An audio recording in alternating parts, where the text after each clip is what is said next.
So,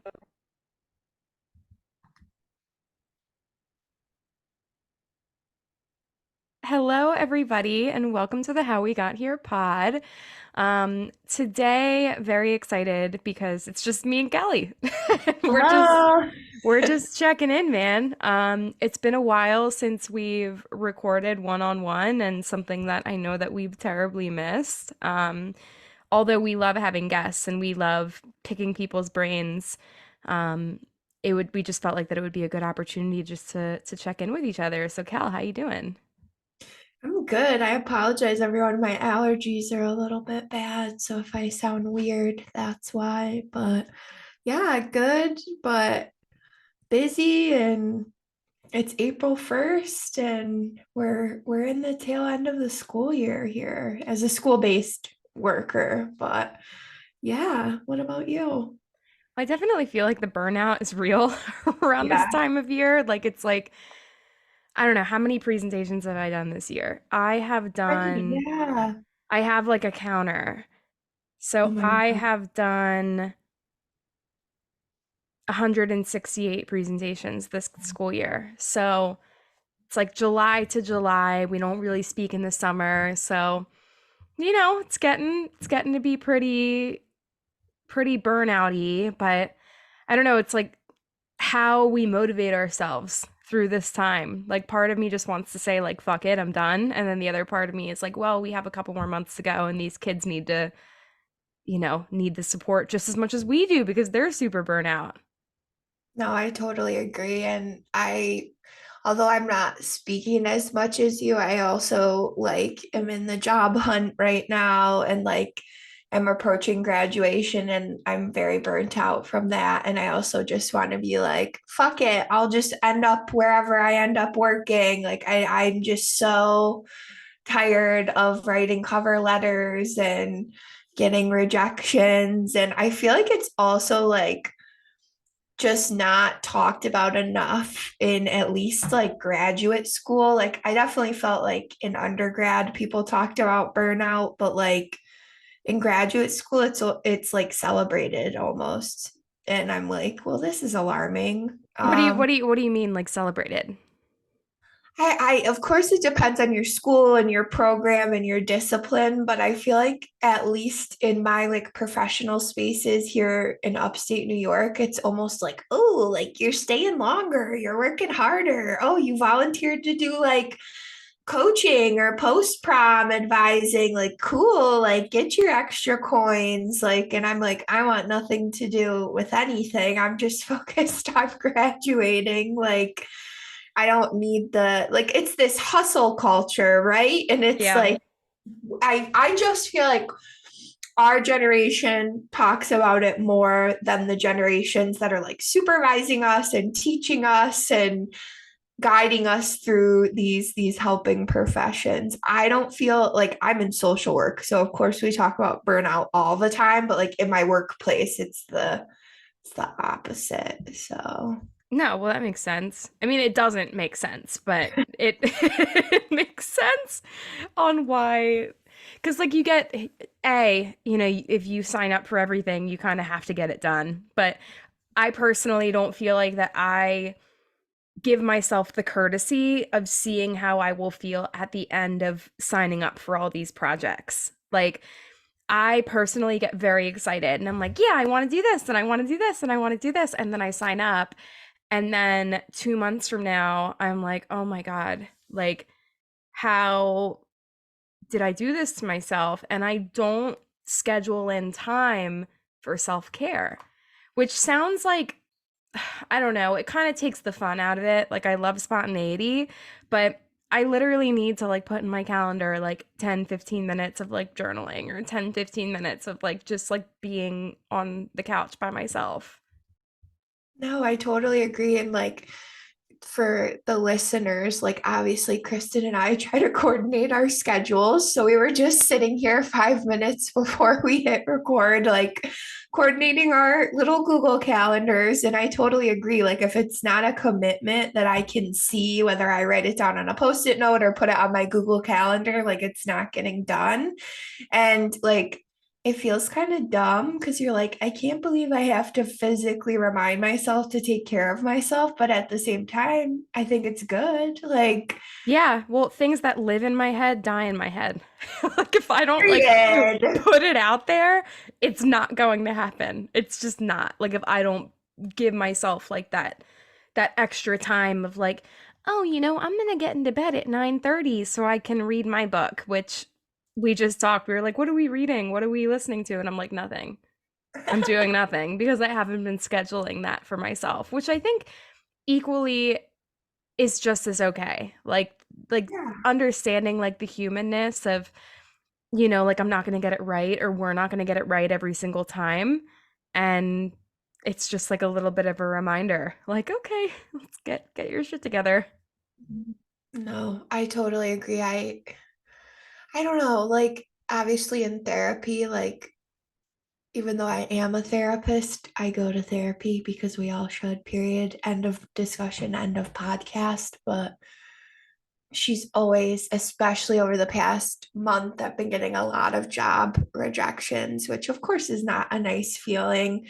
And my therapist, shout out to Joy, is always like, well, what are you doing? What are you doing? What are you doing to process this and take care of yourself? I'm like, I don't know. I made cookies. She's like, what are you actually doing? Like, I feel like all of that being said, there's such a big difference between like us putting on our calendar, like, read another chapter of my book versus like sitting down and actually processing like the really tough conversations, the really tough work, the emotional labor that we're both doing in our jobs. And um yeah, I just like appreciated that she kind of picked that apart for me. She's like, Kel, it's great that you're baking cookies and taking a bath and going to the gym, but like, what are you doing to process during your self-care time, processing all of the change and hard things that are happening? Because it's great to have time to check out and shut our brains off, but like if we don't process what's going on, it's always going to be there like on the back burner. I don't know if you would agree, but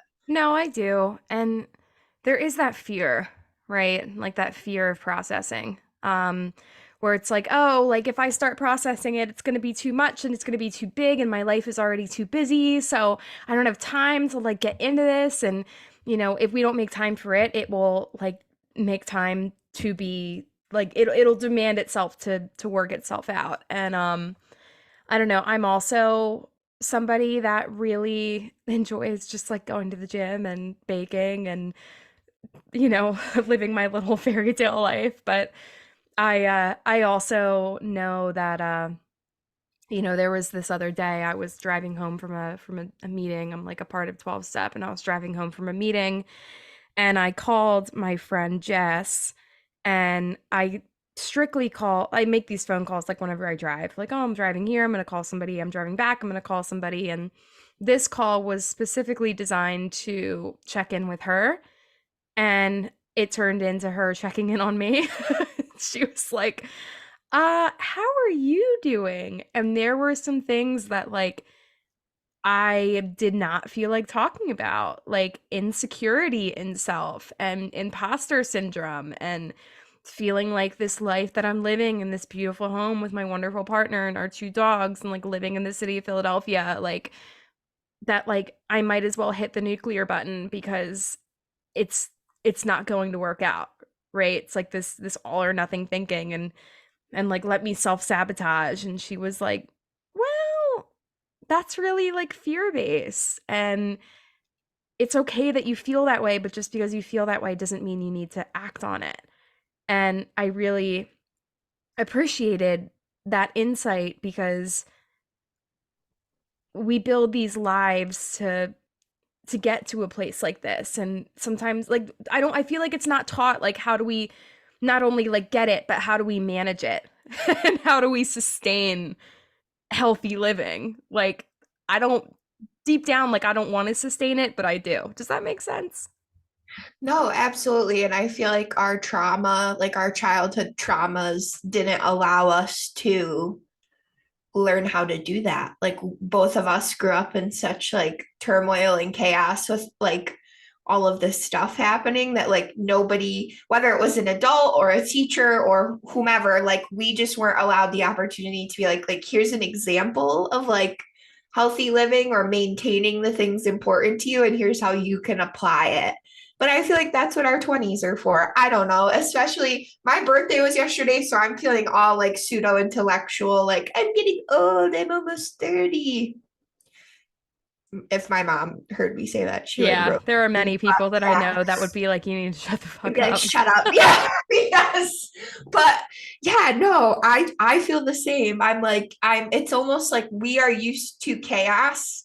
We grew up in chaos. So when things are calm, we're like, when is the other shoe gonna drop? Or like, when is someone gonna get mad? Or when is, are we gonna break up? Are we gonna lose our house? Like we just go to the worst place because we're used to living like in the worst place. And I relate to that so hard right now because I'm like, well, like things are pretty calm, like and manageable. And I'm lucky that like my bills are paid and there's food in my fridge. And yeah, like what's gonna happen? You're like kind of looking behind Yes. you.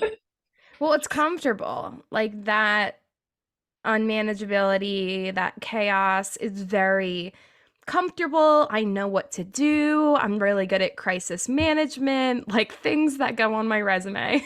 Like, oh, like I'm really good at like handling crises and I won't tell you where I learned it from, but it's like when a terrible thing becomes one of our greatest assets, but it's when it starts to like interfere with our actual daily living. Like, I don't know, like I no longer wonder when necessarily like the bad thing is going to happen because the bad thing is always going to happen just like other good things always going to happen, but it's like I wish that I could predict it. Kind of like I wish that like it's like why don't I become the person that manifests it? Let me do it so I can be in control, which is like super sick, but also that's really reminiscent of growing up in a household where no matter what day or what hour I walked in the house, I didn't know what I was walking into. Is my mom going to be sober? Is she going to be drunk? Is she going to be angry? Is she going to be happy? And how is she going to take out these good or bad feelings on me? So, walking into a stable household today, it still feels so foreign. And I don't know when it's going to not feel that way. Maybe when you're like 80 and you and Tim are on years, like I see you in like South Carolina, like on a beach house porch or something Yeah, we with were like just talking about that. We were literally just talking about that. no, I see it in my head right now, and like Auntie Kelly's coming by, and four kids are out in the little sandbox or something, and Oh my God. oh, I see it, but no, I do relate. I mean, being in the same situation with my dad, like you grow up, yeah, you just grow up with chaos and walking on eggshells, like that phenomenon being the normal, the baseline. So yeah, I would agree, like my anxiety and my like generalized anxiety disorder is rooted in having that power and control. Well, if I create the chaos, I fucking know where it's coming from and when it's happening. So yeah, I feel that. And I think for me, like lately, in full transparency, because that's how I always show up here at the pod. This is like the first time in my life, like things are also calm because it's the first time in my life, like I'm by myself and like doing my thing. Like I own my home. I am graduating. I am working. These are my like pets, my friends, like my life. And it's always been so intertwined in living with a partner or a boyfriend or roommates, or like I've always had other people, I guess, in my direct, I don't know, circle or orbit who are always influencing my choices. And my dad kind of humbled me the other day and was like, yeah, bud, it's just you. You don't have to think about anyone else. You get to decide. And I'm like, that simple. You said it so bluntly and simply, and I just can't think about it like that. But he's right. Like, I think I'm feeling weird and confused and like, oh, when's the other shoe gonna drop? Because I'm in control for the first time and I don't have to like consult other people about what's going on in my life. And it feels very weird, but like empowering, of course. But yeah, it's just weird to be 26. It's very empowering though, like in the position that you're in. I've been there, living alone, paying my own bills, like getting to choose what goes in my fridge, getting to choose what goes up on my walls, walking in and out of my house whenever I feel like it and not having to check in. Like there's a ton of freedom, but also accountability is necessary because it's like, like I tend to take advantage of freedom sometimes when I'm like not in a great space in my brain. But dude, like I'll never forget like one of the times when I lived in Westchester, Pennsylvania. I lived in this beautiful home. Um, there was like, like a little furnace. It was me and Esme. And I made the decision that I could bake cookies at 3 in the morning. And I was up and I did, and they were delicious and it was great. And it was like I wouldn't have been able to do that if I were living with other people because I'd have to be cognizant of the noise that I made and I listened to music. It was just like a really cool thing. And it wasn't about the cookies. It was just the freedom of choice. I feel like we're just not, I don't know, like everyone was asking me, my birthday was yesterday, and everyone in my cousins, my parents, my close friends were like, "What did you learn?" Like you always like to share with everybody like something you learned in the past year. And I was like, I feel like I learned to be comfortable like with myself. And I look forward to doing things like that, Kristen, like coming home from work and being like, oh, you know what? I am going to go to the gym right now and I don't have to tell anybody, consult anyone, like, and I'll get home at whatever fucking time I please because I don't have to cook dinner for anyone or do anything or get a kid off the bus or do anything like that. Like, I am just so grateful for the boring, like mundane, routine things that I used to take advantage of, but now I'm like, trying to really lean into like, yeah, I don't care if this is boring. Baking cookies is boring. Like I get to come home and do it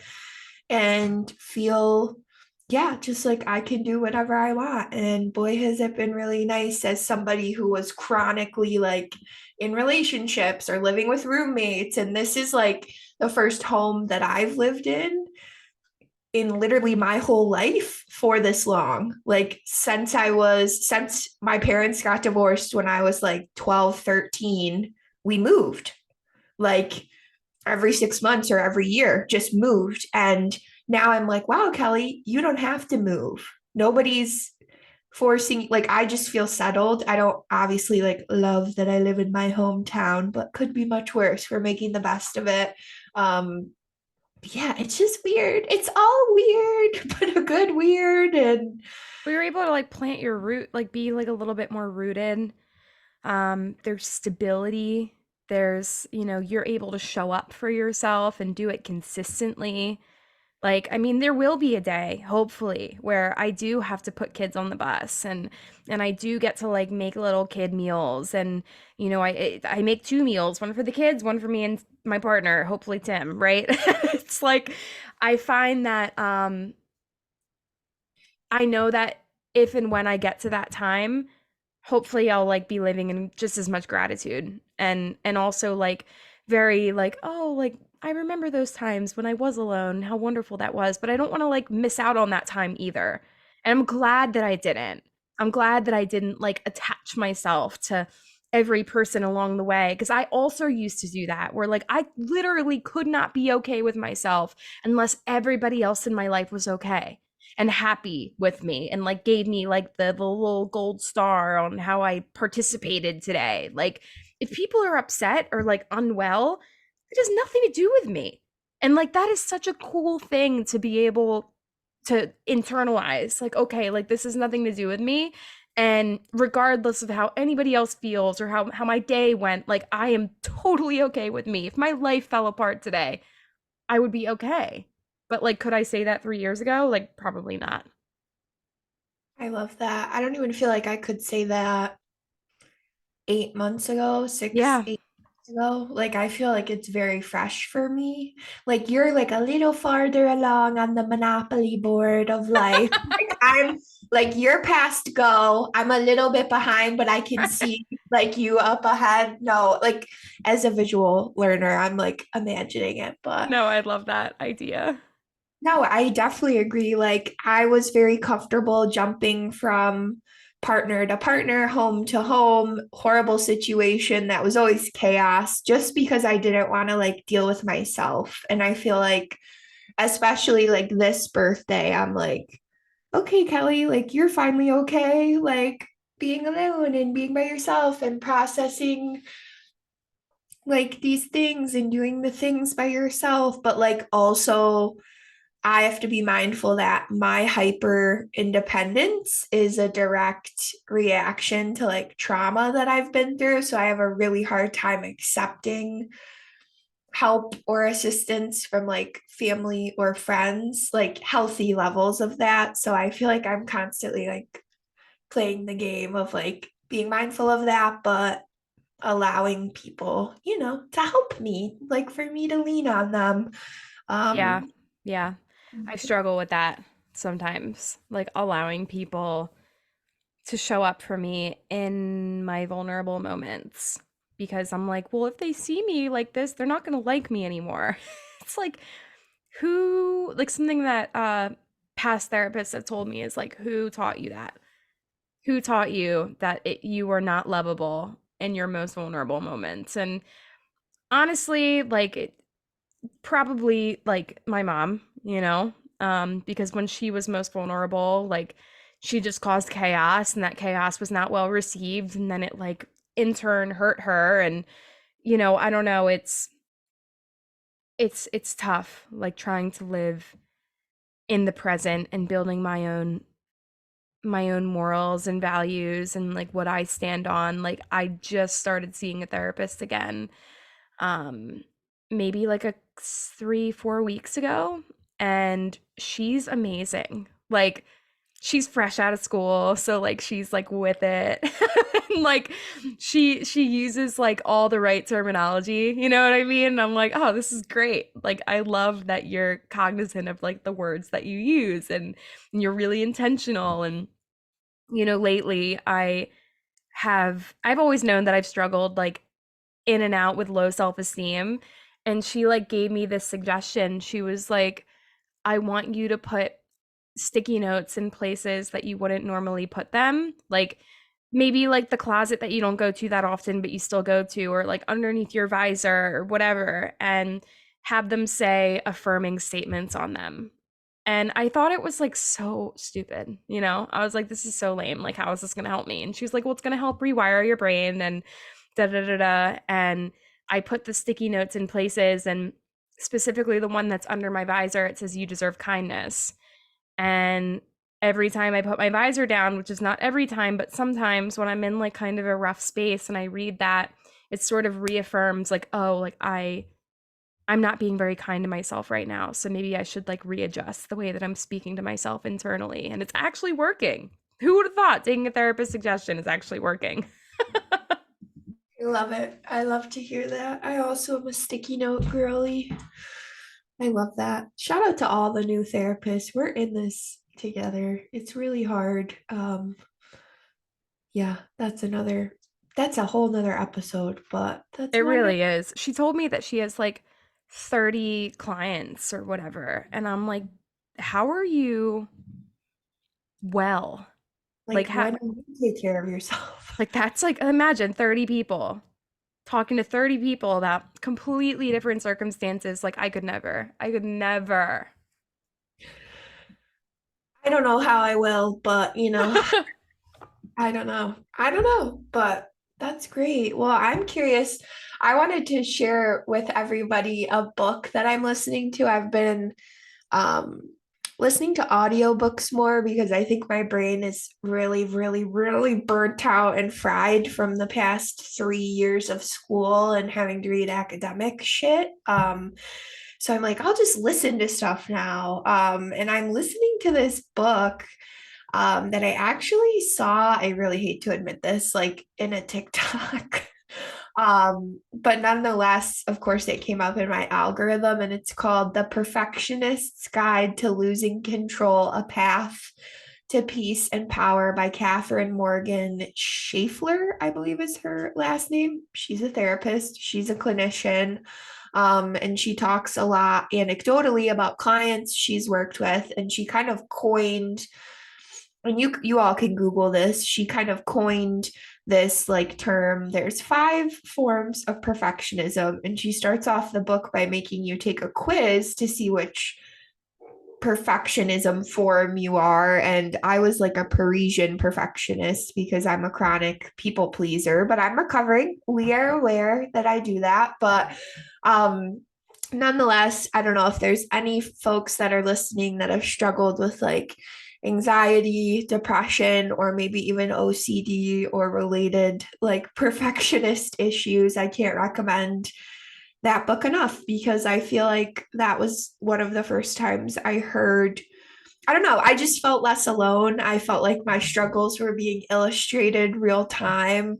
And I feel like often when I think of my perfectionism, I think of it in like an academic or a professional space, or like living up to my parents' expectations. And I don't hear it in like a friendly or like destigmatized way. And it was just really nice to hear it, especially like from a clinician and like a really real life application. And I don't know, it's always good to feel less alone after reading a book. So that's just what I've been consuming amongst my other trash TV shows on Bravo. But that's self-care.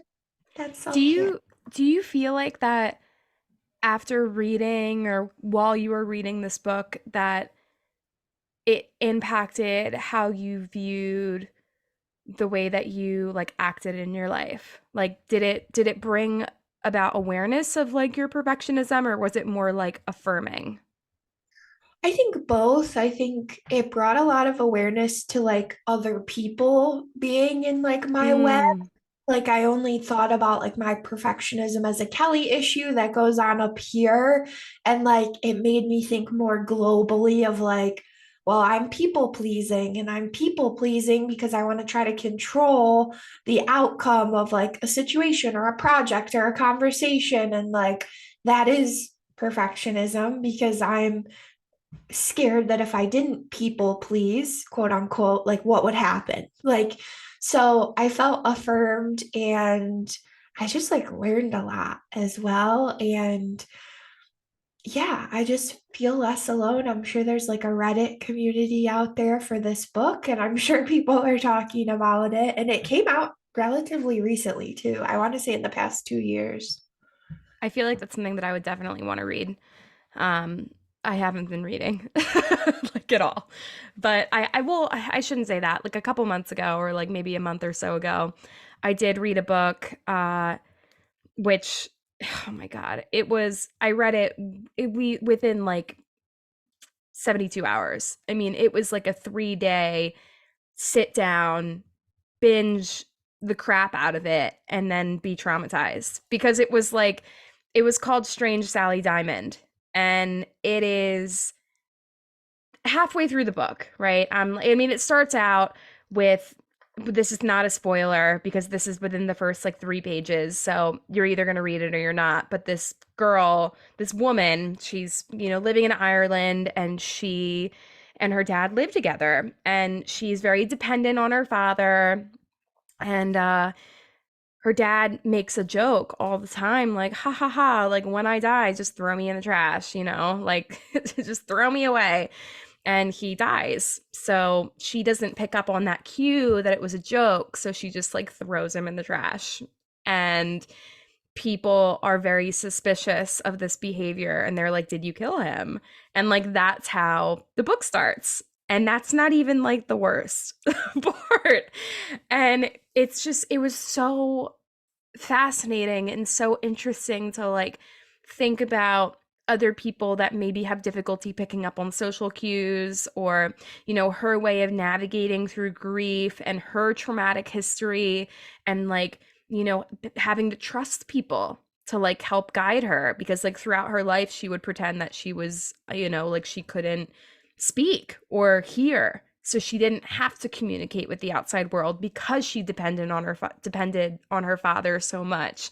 And now that her father is now deceased, she now has to depend on people. And I ripped through that book and recommended it to literally anybody that I could.